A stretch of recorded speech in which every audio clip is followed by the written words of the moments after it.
योपाकरोति प्रवरं मुनीनां पतञ्जलिं प्राञ्जलिरानतस्मै पतञ्जलिं प्राञ्जलिरानतस्मै ॐ शतो मा सद्गमय तमसो मा ज्योतिर्गमय मृत्योर्मा अमृतं गमय। सभी भाई बहनों को नमस्कार। आज हम आपको प्राणायाम का पैकेज यानी कि जो हमारी दिनचर्या में योग अभ्यास के अंदर प्राणायाम को करना चाहिए, वो प्राणायाम हम आपको आज कराएंगे प्रैक्टिकल। तो सबसे पहले प्राणायामों में हमें डीप ब्रीदिंग यानी गहरी सांस वाला प्राणायाम करना है। प्रारंभ करते हैं।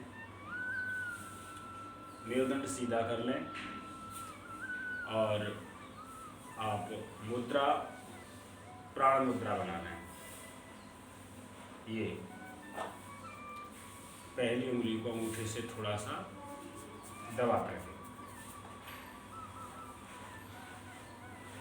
और वस्त्र आपके ढीले हों, लूज, ताकि कोई व्यवधान ना हो।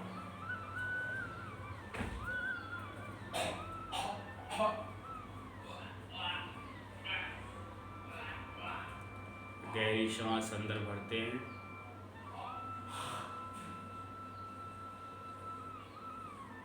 धीरे धीरे खाली करते हैं।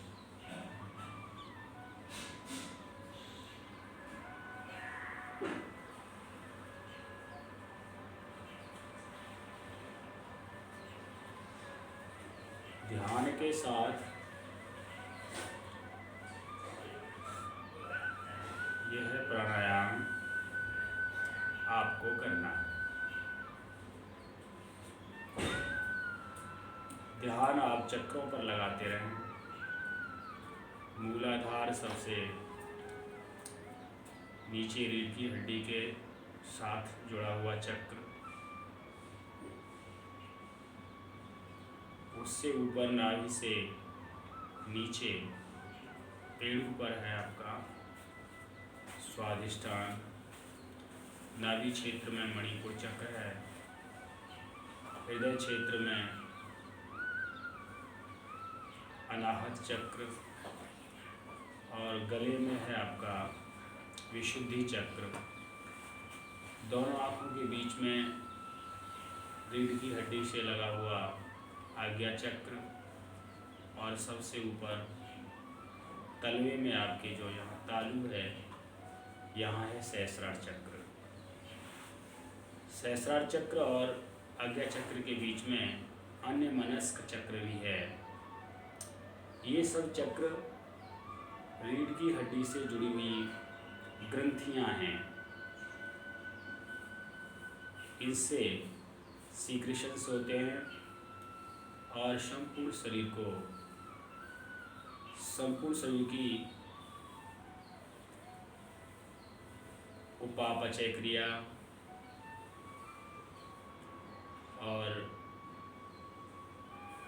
फिजियोसाइक्लिक सिस्टम, मनोदैहिक संस्थान को सुचारू रूप से संचालित करने के लिए ये चक्र हमारे शरीर में स्थित हैं। तो जिस तरह से वायु का झोंका किसी स्थान को साफ कर देता है, वैसे ही ये डीप ब्रीदिंग प्राणायाम, जिसे चतुर्थ प्राणायाम भी बोलते हैं, आपकी प्रत्येक कोशिका नर्वस सिस्टम से लेकर के डर्मेटरी सिस्टम तक सबकी सफाई करने के लिए किया जाता है।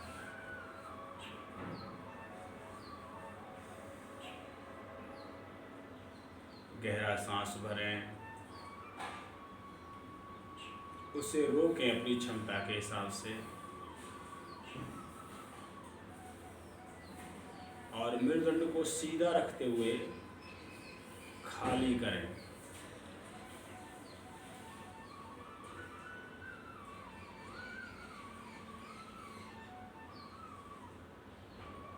शरीर के किसी भी अंग में कोई तनाव न हो।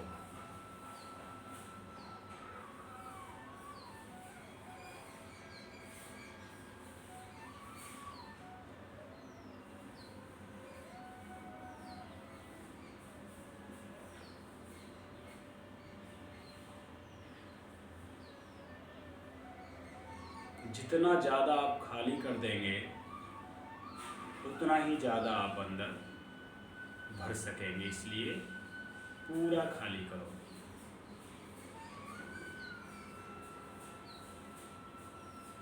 खाली करते समय आपके रीढ़ की हड्डी के अंतिम सिरे पर आकुंचन होता है, मल द्वार में आकुंचन होता है। ज़्यादा खाली करने पर उसे महसूस करें।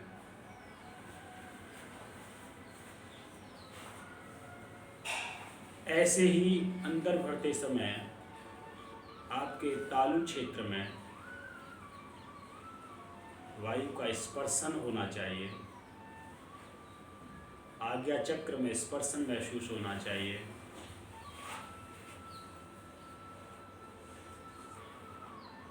प्रत्येक चक्र में आपको वायु का स्पर्शन, घर्षण महसूस होता है।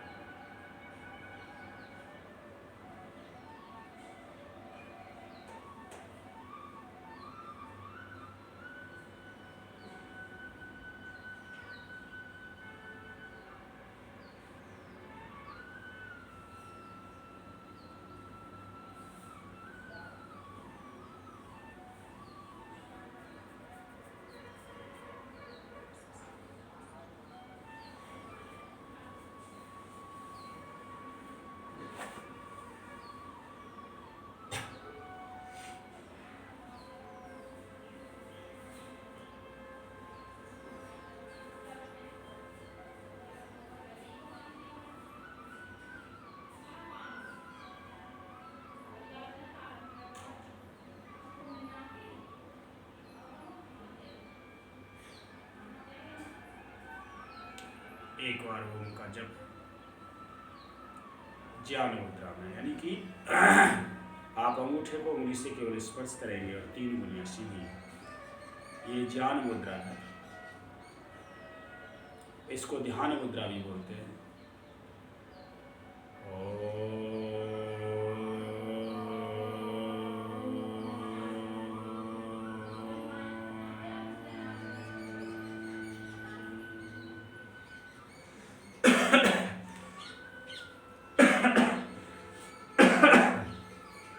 इस तरह से आपका पहला प्राणायाम समाप्त हुआ। अब दूसरा प्राणायाम भस्त्रिका प्राणायाम प्रारंभ करते हैं। इसके लिए एक विधि हमने तैयार की है। आप अंगूठा अंदर बंद करेंगे और श्वास को अंदर गहरा भरेंगे क्षमता के हिसाब से, और फिर उसे एक साथ खाली करेंगे कम से कम 5 बार।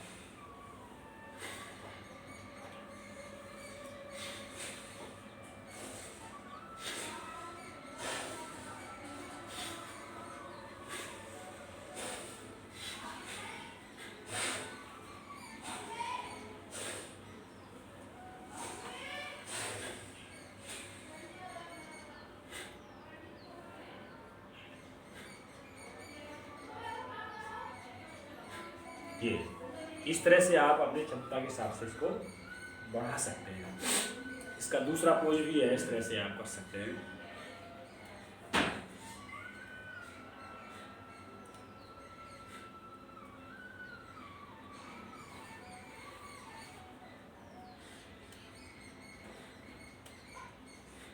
जब हाथ पीछे जाए तो सांस पूरी बाहर निकल जाती है, इस तरह से। एक इसका साधारण तरीका है, आप पूरा गहरा भरेंगे, पूरा खाली करेंगे।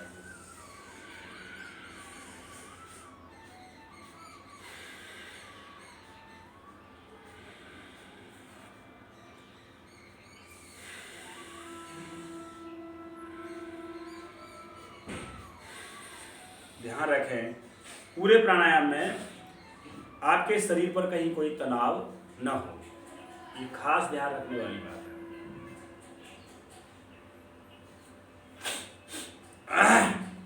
अब एक बार ओम बोलेंगे और अगला प्राणायाम प्रारंभ करेंगे।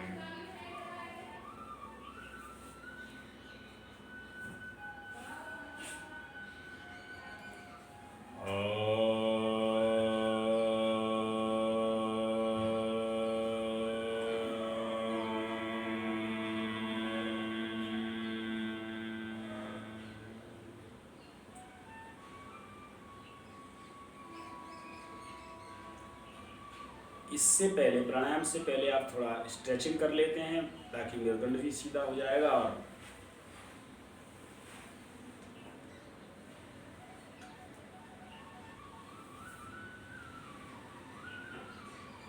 आपके आंतरिक अंगों को व्यायाम भी मिल जाए। ये है शोल्डर स्ट्रेचिंग।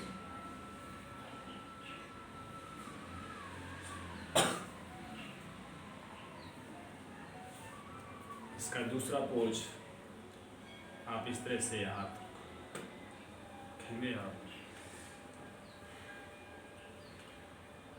पहले नीचे से ऊपर को 10 बार,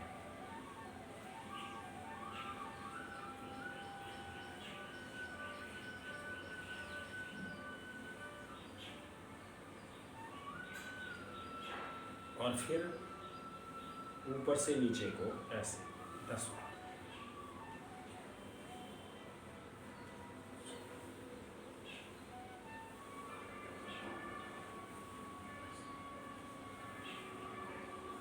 थोड़ा वक्ष खोलेंगे और आप कम से कम 5 ताली भी इस तरह से बजाएं। अब आप अपने गर्दन को और पूरे बैकबोन को बैलेंस करने के लिए ये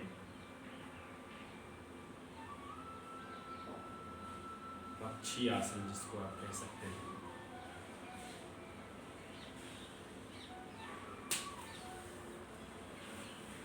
अब हम प्राणायाम करेंगे कपालभाति। कोई भी आसन आप लगा लीजिए जिसमें आपको सुविधा हो। ये मैंने सिद्ध आसन लगा रखा है। आसन इस तरह का हो कि आपको परेशानी ना हो और मेरुदंड बिल्कुल सीधा रहे। स्थिर और सुखपूर्वक बैठने को आसन बोलते हैं।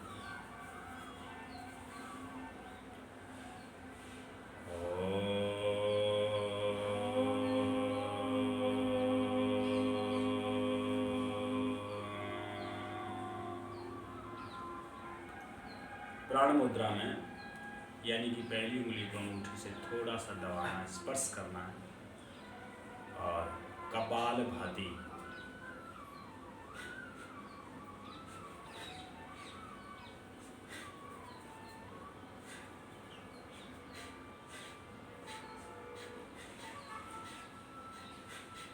इस प्राणायाम को आप 3 मिनट से लेकर के 15 मिनट तक कर सकते हैं अपनी दिनचर्या में शामिल। 5 मिनट करना इसका आवश्यक है लाभ लेने के लिए।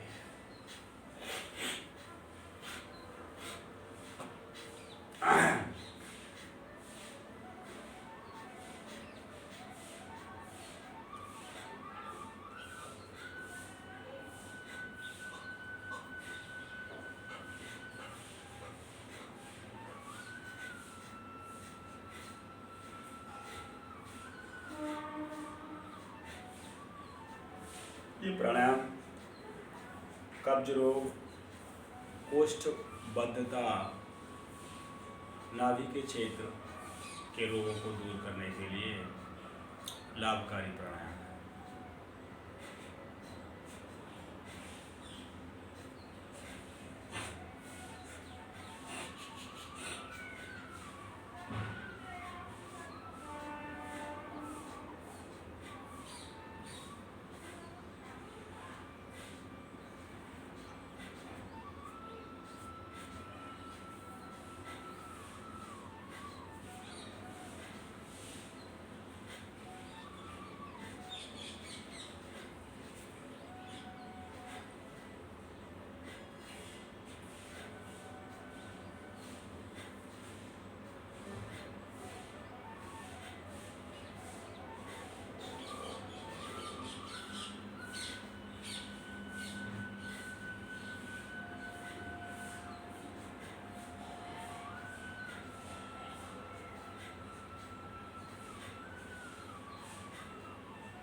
श्वास प्रश्वास स्तंभ वृत्ति विषयाक्षेप प्राणायाम।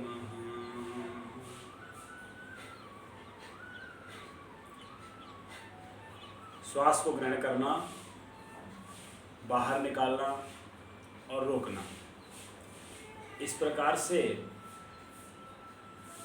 प्राणों का आक्षेप अर्थात उनका नियंत्रण करना, कंट्रोल करना, नियमन करना, रेगुलेट करना प्राणायाम है।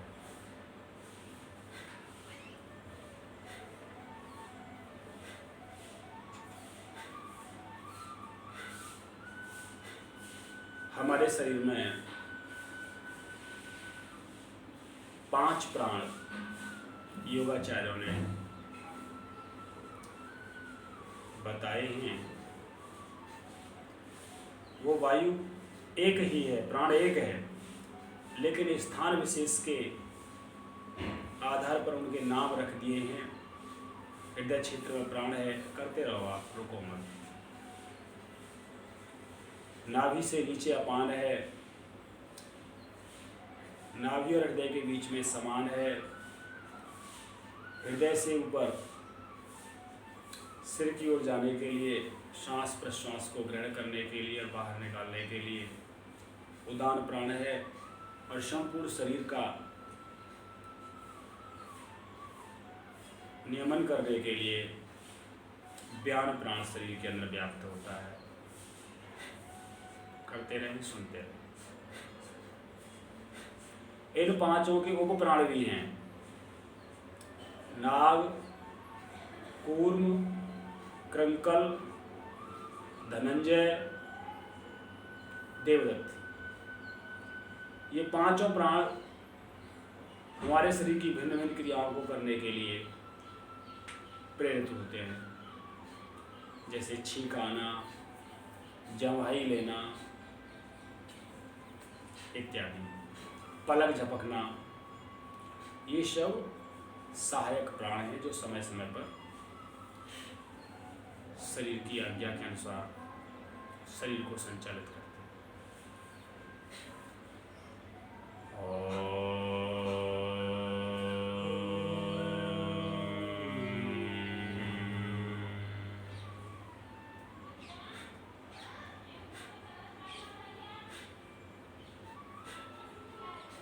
करो बेटा, धीरे धीरे करो।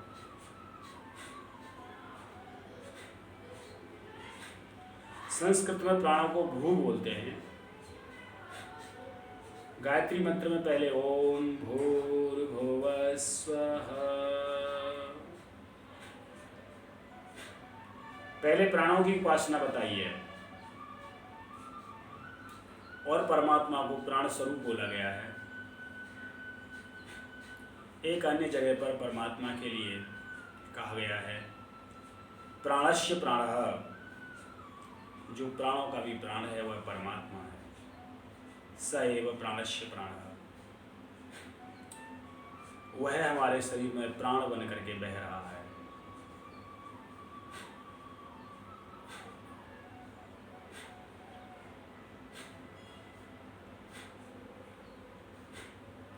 रसो वे सह,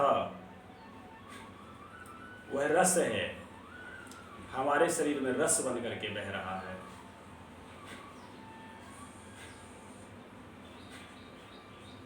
तेज भी वही है,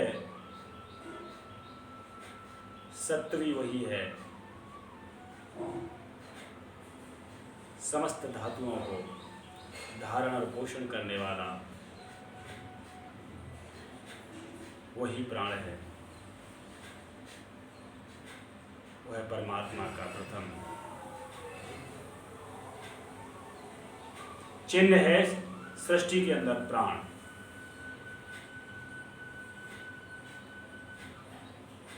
तो उस प्राण का पोषण करें प्राणायाम से।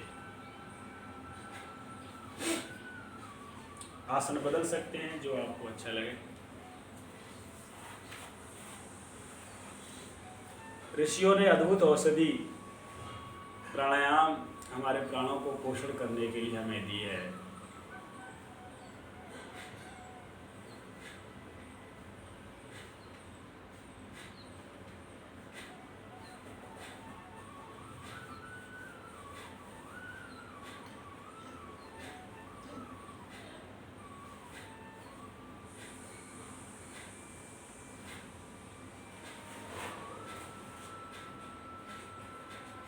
इसे फास्ट भी कर सकते हैं। इसकी 3 गति हैं।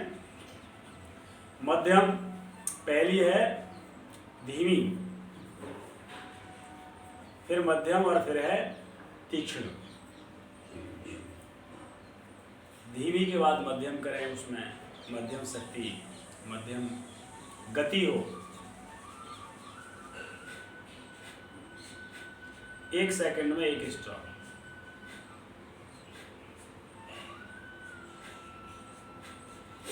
ध्यान मूलाधार चक्र में रखें, जहां आपकी अनंत शक्तियां छिपी हुई हैं।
इस तरह से आप कपालभाति प्राणायाम का धीरे धीरे अभ्यास बढ़ाते जाएं। अब हम आपको बाह्य प्राणायाम बताएंगे। बड़ा लाभकारी है ध्यान को एकाग्र करने में, शारीरिक क्षमताओं को बढ़ाने में लाभकारी है। पहले सांस को अंदर भर लेंगे, एक साथ खाली कर देंगे। अब नाभि क्षेत्र को अंदर की ओर संकोच करना है।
इसको 3 बार कम से कम करें। एक बार और गहरी सांस भरें,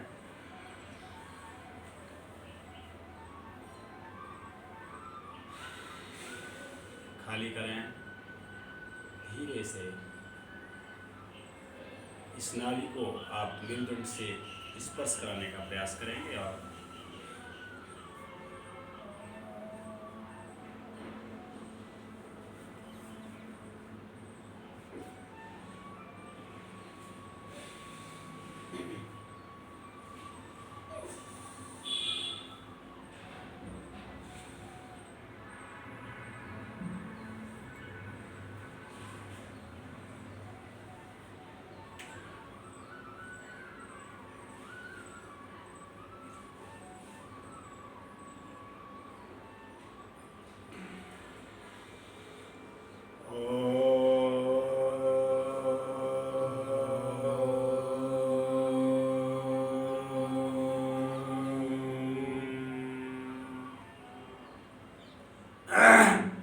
टॉक्सिस जो हमारे शरीर में इकट्ठे हो जाते हैं, जहर, मॉर्बिड मैटर्स, उनकी सफाई इस प्राणायाम से विशेष प्रकार से होती है।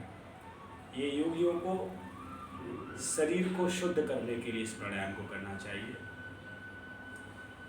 आंतरिक शौच के लिए प्राणायाम किया जाता है। एक बार और करें,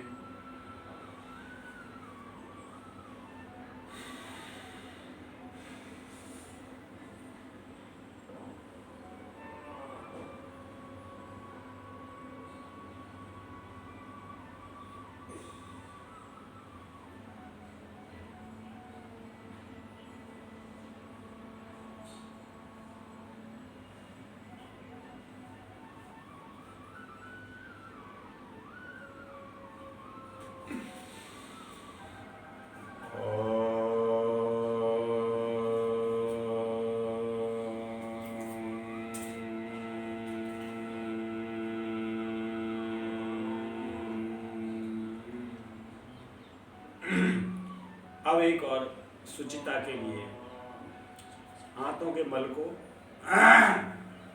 साफ करने के लिए प्राणायाम किया जाता है। अग्निशार क्रिया करेंगे। पहले सांस को अंदर गहरा भरेंगे, धीरे से पूरा खाली कर देंगे, पेट को ढीला छोड़ेंगे नाभि क्षेत्र से।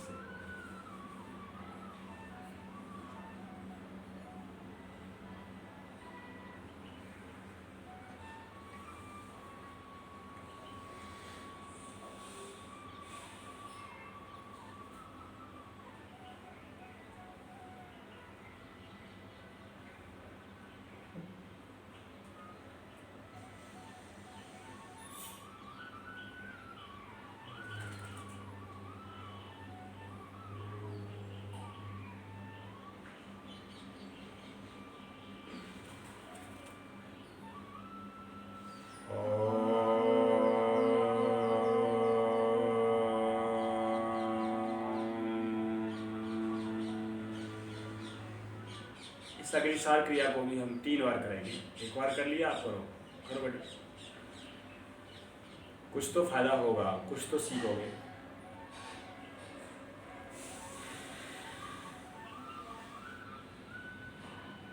सांस को पूरा खाली किया, फिर इस नाभि स्थल को ढीला छोड़ते हैं और संकल्प के साथ इसको ऊपर नीचे आगे ढीला छोड़ते हैं, खोलते हैं, छोड़ते हैं, खोलते हैं, धीरे धीरे हो जाता है।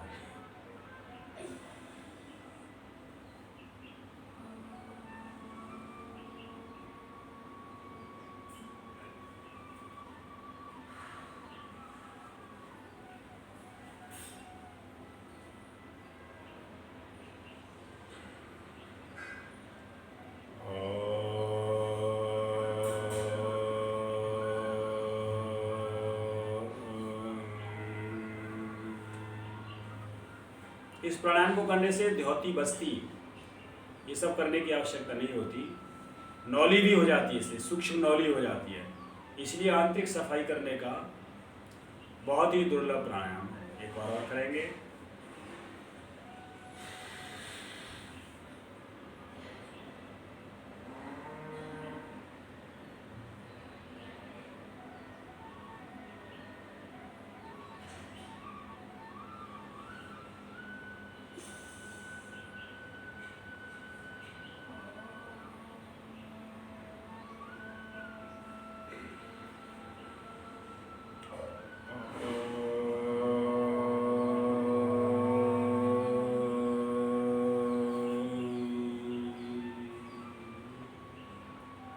मैं अगला प्राणायाम आपको नौली का अभ्यास कराऊंगा, तो आप ध्यान से देखें और धीरे धीरे उसको प्रयास करें। बहुत ही चरणबद्ध तरीके से आपको बताने का प्रयास करूंगा।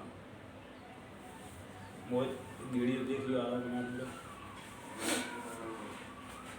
आप दोनों पैरों पर बराबर वजन रख के इस तरह से खड़े हो जाएंगे। ये बनाना है, ठीक है, तो बना लेंगे। दोनों पैरों पर बराबर वजन रखेंगे। सांस को थोड़ा सा अंदर भर के, मैं सिखा रहा हूँ इसलिए आप इसको ध्यान से सुने और देखें। कर सकते हैं जो जिज्ञासु हैं, जो श्रद्धालु हैं, क्योंकि मैंने भी बिल्कुल ऐसे ही सीखा है धीरे धीरे। पहले सांस को अंदर भरा और दोनों हथेली मैंने अपनी जांघों पर लगा ली हैं। फिर धीरे से सांस को बाहर की, इसमें जल्दी पल दिया, ज़बरदस्ती कुछ नहीं करना है। बहुत धीरे धीरे प्रारंभ करें, नुकसान होने की संभावना है जल्दी में। सांस को अंदर भरा, पूरा खाली किया,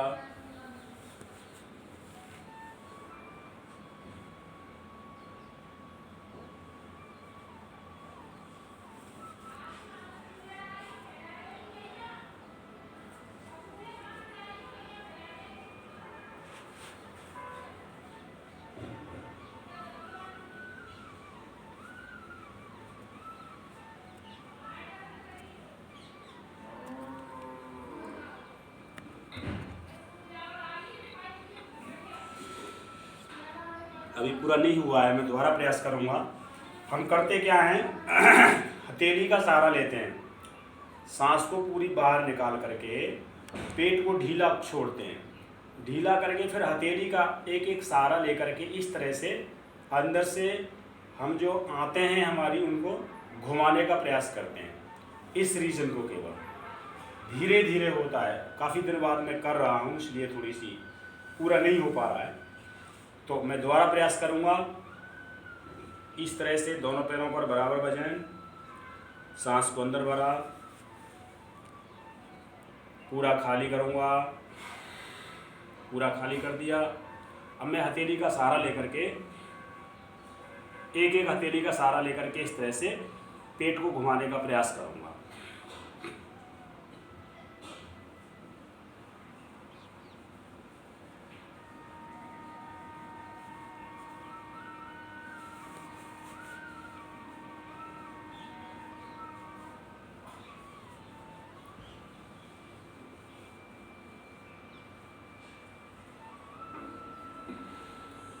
अभी पूरा नहीं हुआ है।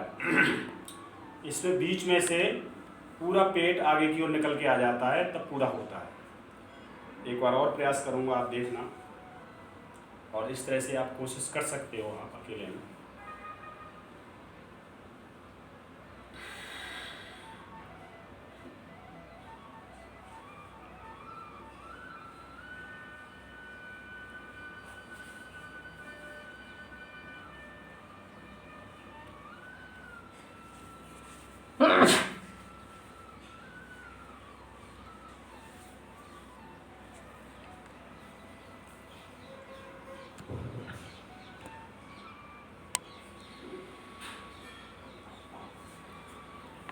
कठिन है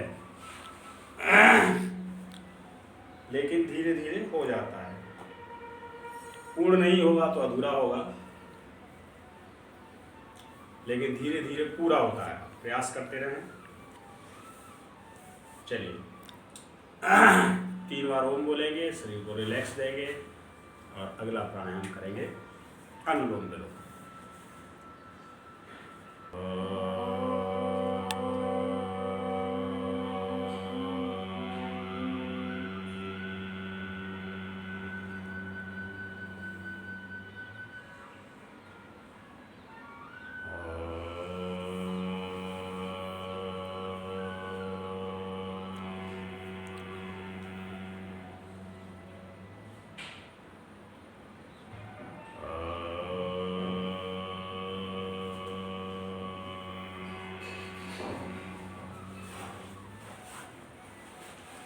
इसको नाड़ी शोधन भी कहते हैं।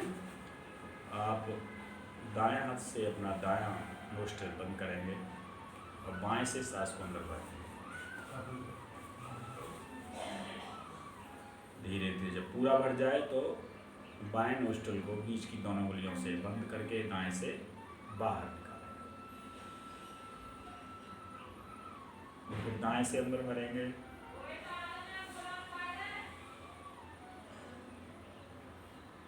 और फिर दाएं को अंगूठे से बंद करके बाएं से बाहर।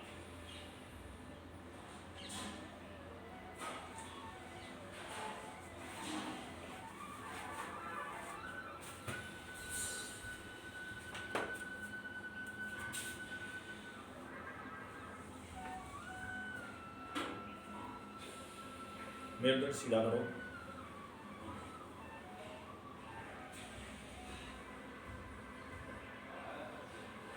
करिए धीरे धीरे।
करो करो, कुछ तो फायदा मिलेगा।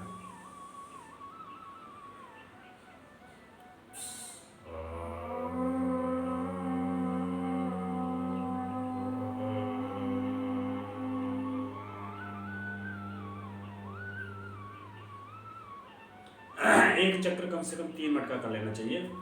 इसके बाद कुछ सूक्ष्म व्यायाम कर लेते हैं, थोड़ा रिलैक्स भी मिलेगा।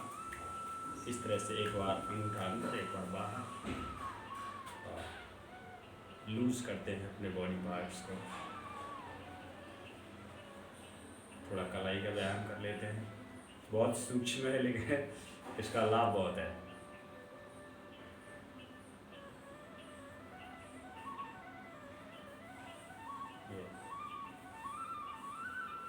ये आप देखिए नर्वस सिस्टम के लिए है। इस तरह से आप उंगलियों को थोड़ा पीछे ढकेलेंगे, इसको धीरे से ऐसे करिए, आपको तुरंत लाभ मिलता है।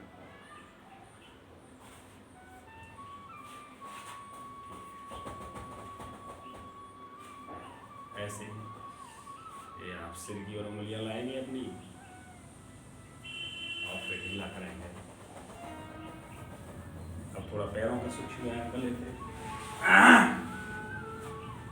पैर दोनों बराबर में, एड़ी बाहर निकालते हुए इस तरह से आप अपने पैरों की उंगलियों को व्यायाम देंगे।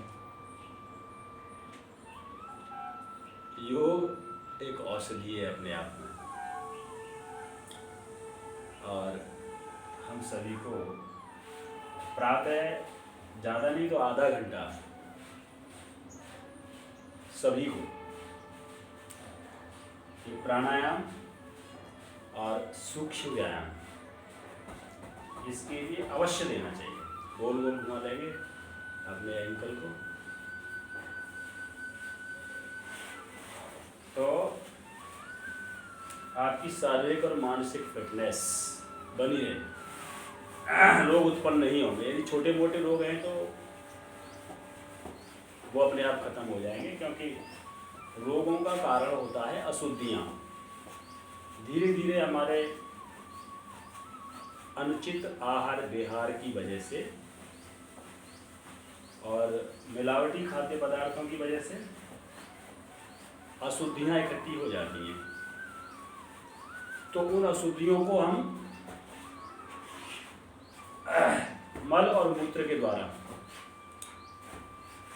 बाहर निकालते हैं। योग एक सार्वभौमिक औषधि है। बाकी अन्य औषधियाँ भी हैं जो आपको शरीर को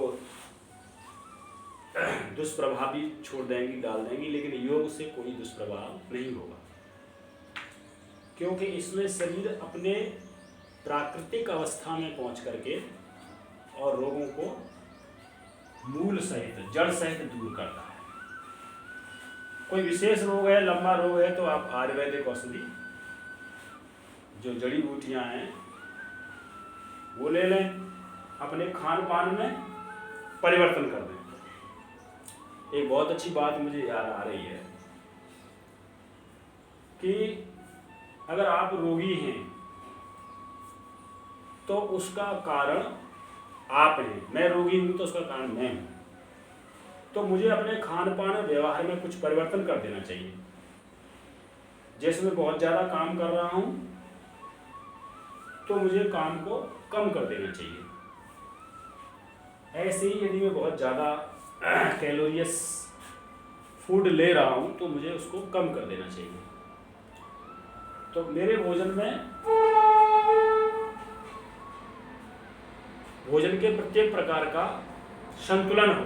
ऐसा नहीं हम केवल एसिडिक खा रहे हैं, दूध दही घी छाछ और मिठाइयाँ खूब खा रहे हैं, दालें खा रहे हैं, तो पूरी बॉडी एसिडिक हो जाएगी, असंतुलन हो जाएगा, रोग उत्पन्न हो जाएंगे। ऐसे ही हम यदि पूरा क्षारीय खा रहे हैं, बेसिक फूड ले रहे हैं, जैसे केवल सब्जियां खा रहे हैं और फैट नहीं ले रहे हैं, तो भी शरीर में विकार पैदा हो जाएंगे। तो हमारे भोजन में कार्बोहाइड्रेट, प्रोटीन, वसा, खनिज लवण, विटामिन, फाइबर सब होना चाहिए। सब होगा और प्रतिदिन होगा तो रोगों की संभावना कम हो जाएगी। और होता यही है, हमारे देश में ही नहीं कि विश्व के सब स्थानों पर अपनी उपलब्धता के हिसाब से लोग भोजन करते हैं और उसी हिसाब से बीमारियां भी हो जाती हैं। विश्व के अलग अलग स्थानों पर अलग अलग प्रकार की बीमारियां हैं। जहां मांस आदि का सेवन करते हैं वहां बहुत विचित्र बीमारियां हैं, और जहां कम कैलोरीज फूड लेते हैं वहां की दूसरी बीमारियां हैं। तो हमें भोजन में संतुलन स्थापित करना चाहिए, और ये हम समझ नहीं पाते कि हमको कितनी कैलोरी भोजन चाहिए। तो उसके लिए फूड चार्ट बनवा लेना चाहिए। प्राकृतिक चिकित्सक से फूड चार्ट बनवा लो, और आहार चिकित्सा के द्वारा भी आप अपने रोगों को ठीक कर सकते हैं। मेरा मानना तो यह है कि यदि हम योग करते रहे और चिकित्सा, आहार चिकित्सक के हिसाब से अपने भोजन में सब्जियां, फल, दालें, अन्न और पर्याप्त मात्रा में जल, ये सब ग्रहण करते रहें, कार्य के हिसाब से ऊर्जा लेते रहें, तो रोग नहीं होंगे। चलिए,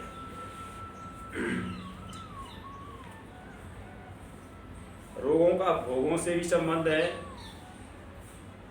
हम अपने क्रियाओं में भी संतुलन स्थापित करें, क्योंकि इस संसार का में मनुष्य के आने का या जीवों के आने का लक्ष्य है, वो एक मंत्र के द्वारा मैं आपको बताऊंगा। ओम बोलेंगे एक बार।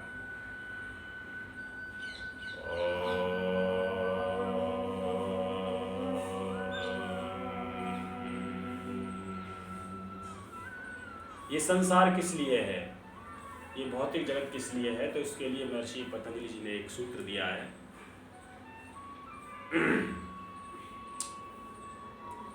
इसको दृश्य बोला गया है। इस संसार को दृश्य और आत्मा को दृष्टा, यानी चेतन दृष्टा है और स्थूल दृश्य है। तो दृष्टा के भोग और अपवर्ग के लिए ये संसार है। दृष्टा के भोग और अपवर्ग, पहले भोग करो यानी वस्तुओं का उपयोग करो और फिर उनसे मुक्त हो जाओ। तो वो किस प्रकार का है पदार्थ संसार? प्रकाश क्रिया स्थितिशीलम भूत इंद्रियात्मकम भोगापवर्गार्थम दृश्यम। ये संसार रूपी दृश्य प्रकाश यानी गति, पहले प्रकाश यानी उत्पत्ति का कारण है, उत्पन्न होता है, क्रिया करता है। प्रकाश क्रिया स्थितिशीलम और स्थिर होता है।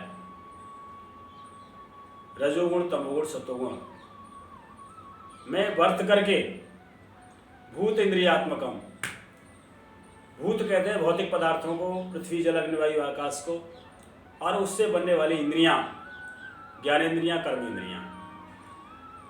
तो इस संपूर्ण सृष्टि भूत और इंद्रियात्मक है। प्राकृतिक तत्व और इनसे बनी हुई इंद्रियां और उनके परमाणुओं से संचालित होता है भोग। भोगा अपवर्गार्थम, पहले इनका उपयोग करो, भोगो, ग्रहण करो, और इसके बाद अपवर्ग यानी उनसे मुक्त हो जाओ। यही है मनुष्य का भोग और अपवर्ग। ये संसार इसीलिए है।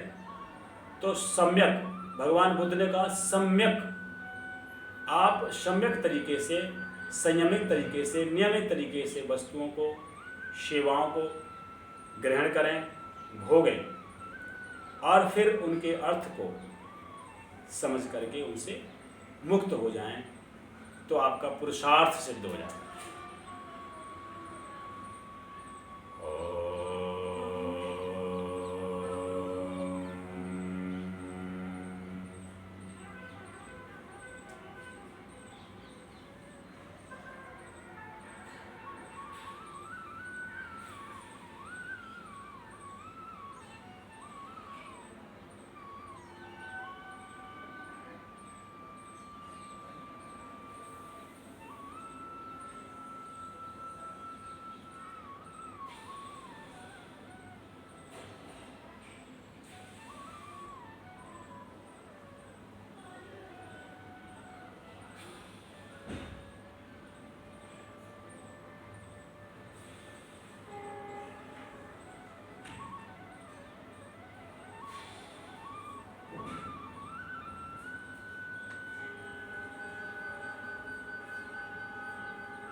उज्जाई प्राणायाम करेंगे बाहर। पहले सांस को पूरी बाहर निकाल देंगे, गले के पाए को थोड़ा सा संकोच करेंगे, सांस को अंदर करेंगे।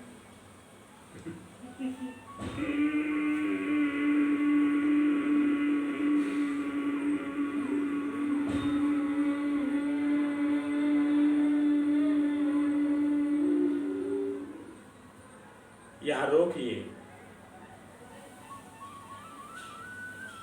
और रोकने के बाद धीरे से बाएं मुष्टि से बाहर। 3 बार करना है। समय काफ़ी हो गया भाई, चलिए।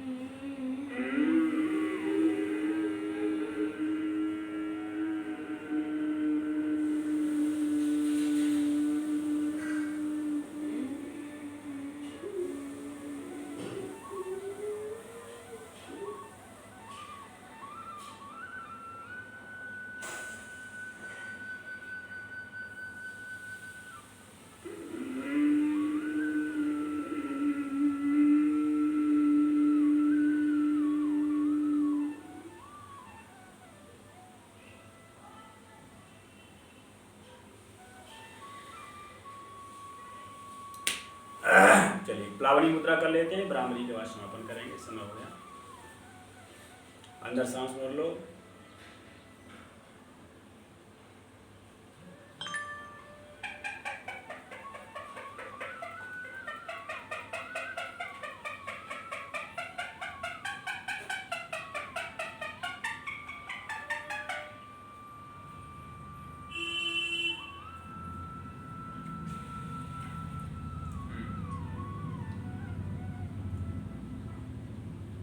ब्राह्मणी कर लेते हैं।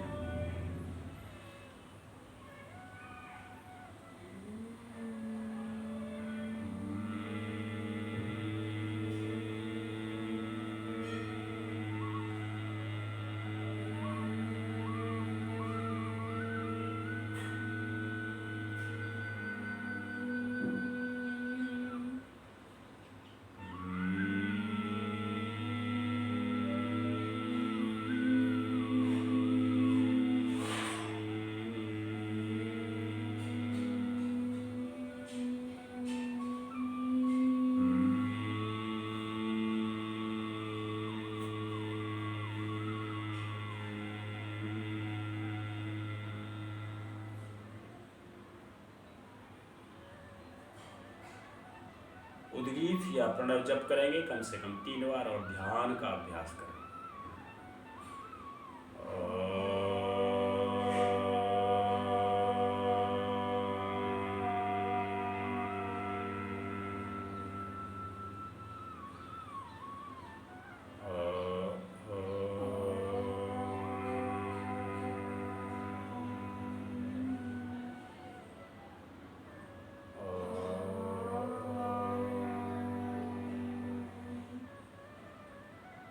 सांसों को दृष्टाभाव से देखते रहें।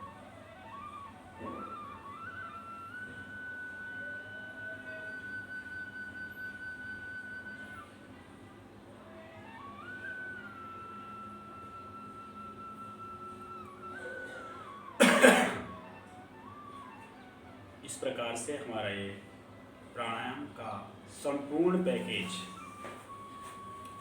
आप सबके लिए तैयार किया गया है। आप इसका लाभ उठाएं और परमपिता परमात्मा की शरण में जाकर के योग का अनुष्ठान करें। आप सबको बहुत बहुत धन्यवाद।